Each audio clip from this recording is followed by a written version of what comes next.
Hi there everyone, it's Jeanette here from Enthusiastic Gardener. We have rain forecast for the next 7 days, so might not be able to do an awful lot of gardening, but of course I don't mind the rain. It saves me from having to water all my plants, which I have been doing religiously, and you know, after a while, August, as I said before, it can be a tough month for the gardener because you're pretty much exhausted, I think, by August. I am anyway. We've done so much since March.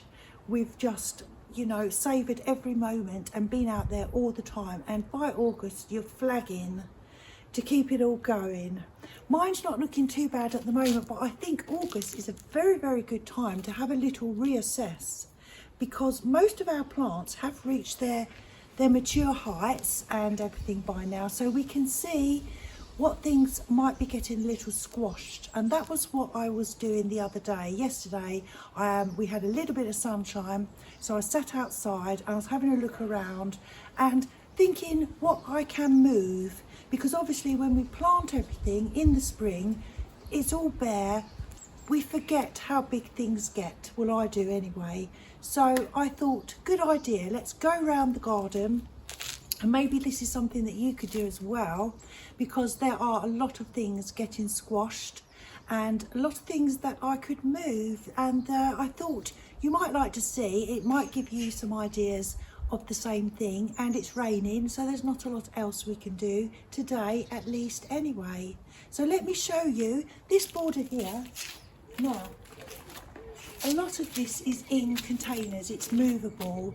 I put obviously these begonias, which are looking fabulous. They are in pots, so they can go anywhere, as is this one here. And I'm really, really pleased. I've never had begonias before, and I'll definitely have begonias again. And as well as having a look around at things that might be squashed, I'm also looking at the things that I sowed from seed. As you know, it was my very first time, and I'm so delighted.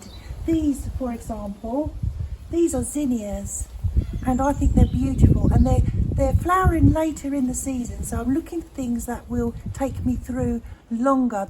Once all the June and July things are finished, it's nice to have things still going strong August. I mean, I don't know how long these will last, but it would be really nice as well to have repeat planting as well around the garden, because I do have a tendency to, not all the time, but some of the time, I just have one plant of each type. And I do know that if you repeat plant things around the garden, it kind of draws your eye. It creates cohesion and interest. And anyway, so I'm looking at the things that I have grown from seed that I like, because some of the things I didn't particularly like and I wouldn't bother with again. So it's a good way of me just remembering. These are zinnias, and I love them. Another one that I really like is over here, is AGERATUM. I really like those. These are from seed, and I've tucked those right at the back. They're still in grow bags, but I just popped them in. But I'm definitely having more of those. And here's some more in my garden. I really, really like the blue colour. So I'm definitely going to get some AGERATUM seeds. And I've really enjoyed these. These are beautiful cornflowers, and they're like papery, and I really like those. So I'm definitely having some more of those. And these are salvias. They do need a trim. They need a bit of deadheading. I think if I deadhead those, they might even bloom again. So I'll definitely look for more of those. And these are just lovely, and they stand up quite straight on their own. I mean, this one has flopped down, admittedly, but with a little bit of staking, they would look beautiful. And I do like things that grow tall rather than all small things. So I'm definitely getting some more of those. Now, this ACHILLEA, it's been beautiful, but it just does this all the time, especially with all our rain.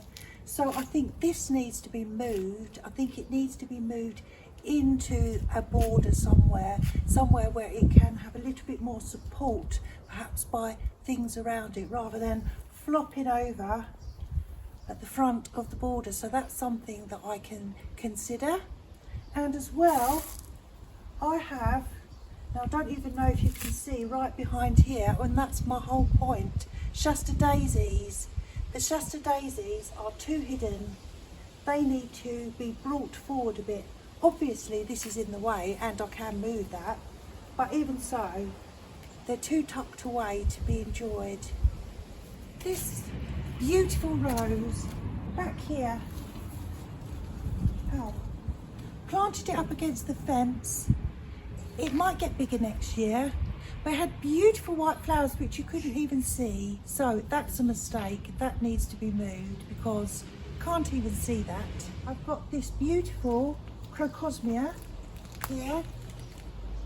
That's lovely. Yes, it is very lovely, but you can't really see it. That could possibly go here perhaps, and I could divide it and do a bit more repeat planting. So I need to try and remember that because that's very beautiful. Can you see my cat? My cat is this tall, but he's hidden. That's the top of his ears. You can see top of his ears, and that's because of this. I was supposed to prune it right back and make it into a little topiary shape.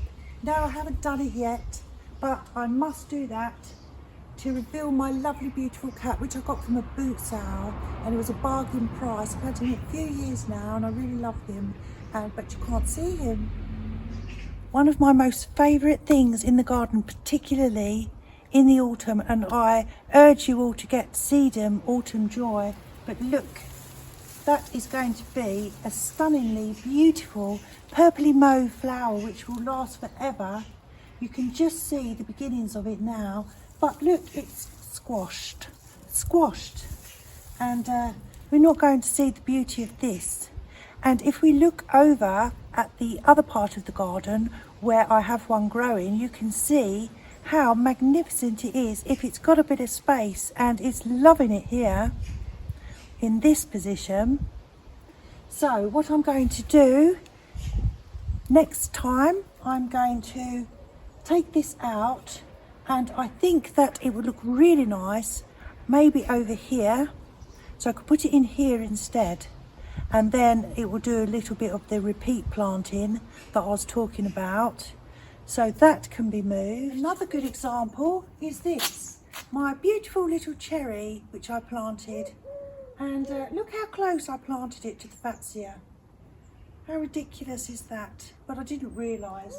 So this needs to be moved in the autumn or winter time before spring. Can't do it now, can't do any of this now, but it's good to take note and plan, because the winter will come, everything will die back and you'll forget how everything grows. So this is going to move, and I think I know where that will go.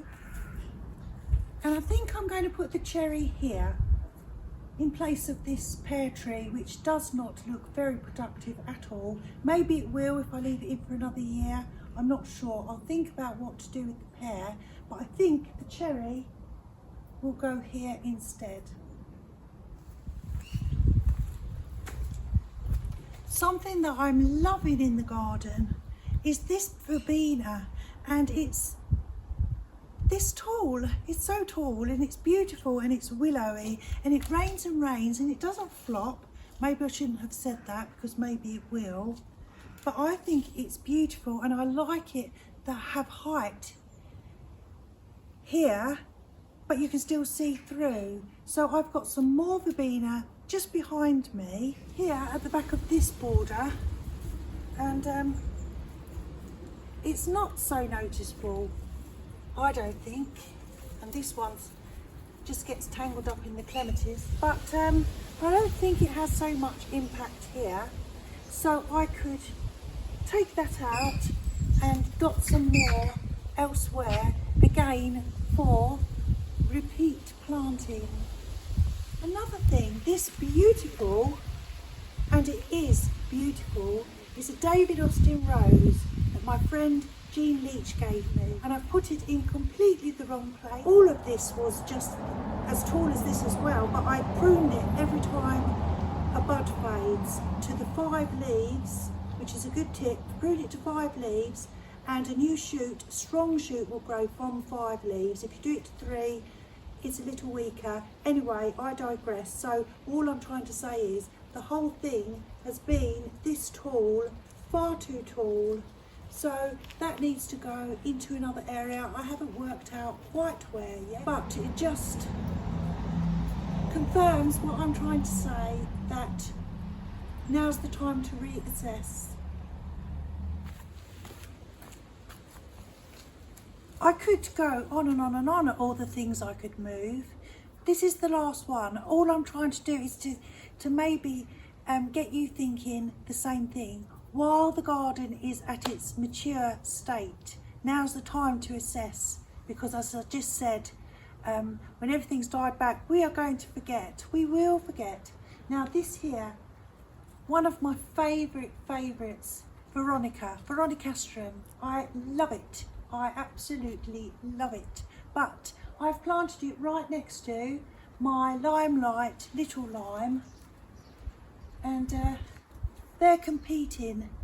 And I think it would be far better if I take one of them out, probably this, take one of them out to let the other one grow and shine, and move the one I've taken out elsewhere. So there's a lot of things to think about. I could go on and on and on around the garden. I think I'd be here all day, and heaven knows how long it's going to take me to do all this replanting, and it's raining. So I'm going to end this video here. I hope I've given you some good ideas of just go round, have a look, and that's it. Something to do while it's raining. I hope you've enjoyed this video. I'm Jeanette, I am the Enthusiastic Gardener. Take care everyone, have fun in your gardens, and I will see you again soon. Thank you for watching. Bye.